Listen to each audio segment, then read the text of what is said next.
Est-ce que la dépersonnalisation est courante? Est-ce que c'est finalement quelque chose d'assez commun ou est-ce que c'est quelque chose d'assez rare, voire très rare? Bonjour à tous et bienvenue dans cette nouvelle vidéo. Je suis Régis du site reprendre-du-terrain.fr et comme vous le savez maintenant, je suis là pour vous aider à comprendre ce qu'est la dépersonnalisation et bien sûr là aussi pour faire le maximum pour vous aider à vous en libérer le plus rapidement possible. Alors avant d'aborder la question du jour, si le sujet de la dépersonnalisation vous intéresse et que vous ne voulez pas rater les prochaines vidéos, n'hésitez pas à vous abonner à ma chaîne en cliquant sur le bouton s'abonner juste en dessous de la vidéo. Et si vous appréciez le contenu que je propose, n'hésitez pas non plus à cliquer sur le petit pouce relevé, ça fait toujours plaisir et ça m'encourage à continuer. Et deuxième chose à vous dire avant d'attaquer, c'est que cette vidéo sera la première d'une série que j'ai baptisée dépersonnalisation en chiffres. En gros, ça sera des vidéos qui vous donneront quelques chiffres autour de la dépersonnalisation. Alors aujourd'hui, la question qui nous intéresse, c'est est-ce que la dépersonnalisation est courante? Est-ce que finalement c'est quelque chose d'assez commun? Ou est-ce que c'est plutôt rare, voire très rare? Alors, comme nous parlons chiffres aujourd'hui, je vais vous donner un pourcentage. En l'occurrence, 50 à 70%.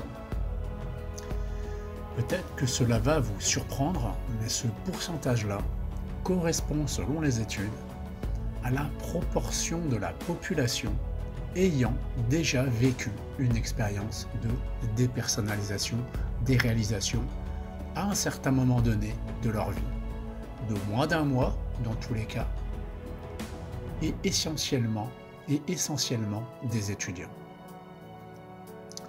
C'est donc une grande majorité de la population qui a donc déjà expérimenté à un moment donné ou à un autre des symptômes de dépersonnalisation, déréalisation.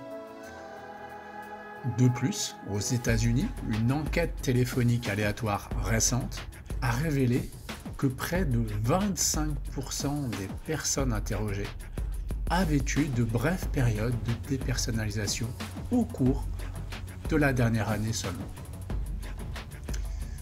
Alors peut-être que vous vous dites que c'est pas possible, une telle proportion, de tels chiffres ne peuvent pas représenter la réalité. Que si plus d'une personne sur deux avait déjà vécu tous les symptômes et la souffrance que vous êtes actuellement en train d'endurer, ça se saurait forcément, et la dépersonnalisation, ne serait-ce que son nom, serait connu par la majorité de la population, ainsi que par les professionnels de santé. Et bien pourtant, ces chiffres sont bien exacts.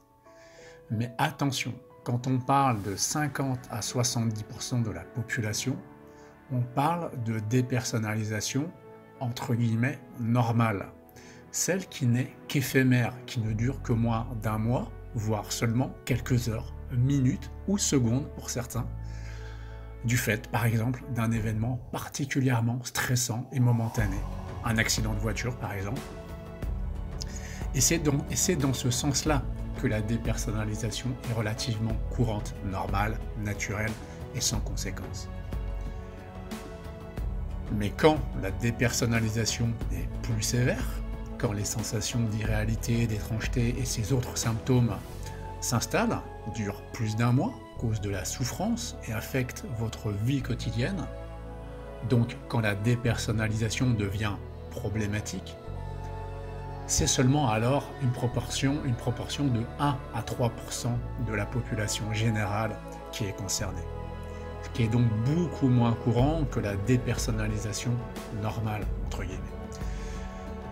Mais cela dit, tout aussi courant de certains troubles bien connus comme les TOC, en l'occurrence les troubles obsessionnels compulsifs. Cela dit, ce n'est pas le sujet du jour, mais comme vous l'avez sans doute constaté, la dépersonnalisation reste malgré tout un sujet encore trop méconnu par ceux qui en souffrent, mais aussi par les professionnels de santé en général. Alors pour rester dans les chiffres, ces derniers augmentent quand par exemple des personnes ont des problèmes de santé mentale ou ont vécu des événements traumatisants. Par exemple, jusqu'à 66% des personnes qui ont survécu à un danger mortel ont déclaré qu'elles avaient été sujettes à des symptômes de dépersonnalisation au moment de leur traumatisme. On remarque également des taux élevés de dépersonnalisation chez les personnes qui sont en dépression, souffrent d'anxiété ou de certains problèmes de santé mentale. Symptômes de dépersonnalisation qui viennent donc se rajouter aux autres symptômes. Et d'ailleurs, certains des taux les plus élevés de dépersonnalisation se trouvent chez les personnes qui ont des problèmes d'anxiété, en particulier celles qui font l'objet d'attaques de panique. Voilà, donc pour résumer, dans l'ensemble, les résultats des différentes recherches et enquêtes montrent, contrairement à ce que vous pourrez croire a priori, que la dépersonnalisation n'est pas du tout rare, qu'elle est au contraire et finalement assez courante. En effet, les sensations éphémères, temporaires de dépersonnalisation sont répandues dans la population générale, mais nous avons vu qu'une dépersonnalisation plus sévère est beaucoup moins courante, même si aussi courante que certaines conditions bien connues comme les TOC, même si malheureusement la dépersonnalisation reste encore trop méconnue, en particulier par les professionnels de santé. Voilà donc ce que je pouvais vous dire aujourd'hui sur cette question et vous apporter quelques chiffres pour peut-être vous faire prendre conscience aussi que vous êtes loin d'être le ou la seule au monde à expérimenter ces sensations d'irréalité, d'étrangeté et autres symptômes de dépersonnalisation, de la dépersonnalisation. Dans tous les cas, si ces symptômes sont devenus problématiques pour vous, s'ils se sont installés, que vous en souffrez et que ça impacte votre quotidien, bref, si vous avez besoin d'aide, n'hésitez pas à me contacter via mon site reprendreduterrain.fr. Je suis là pour vous apporter toute l'aide, l'accompagnement, les réponses dont vous avez besoin, tous les liens utiles, adresse de mon site, liens pour me contacter, etc. sont dans la description en dessous de la vidéo. N'hésitez pas non plus dans l'espace commentaire à laisser vos questions, vos remarques et aussi vos éventuels témoignages, comme par exemple savoir si vous saviez à l'origine si la dépersonnalisation était courante ou pas. Dans tous les cas, je me ferai un plaisir de vous lire et de vous répondre. Et bien sûr, si vous avez aimé cette vidéo, n'hésitez pas à cliquer sur le petit pouce relevé, ça fait toujours plaisir et ça m'encourage à continuer à vous proposer d'autres vidéos. Voilà, donc dans tous les cas, je vous donne rendez-vous dans une prochaine vidéo, toujours au sujet de la dépersonnalisation, et en attendant, je vous souhaite une très belle journée et à bientôt.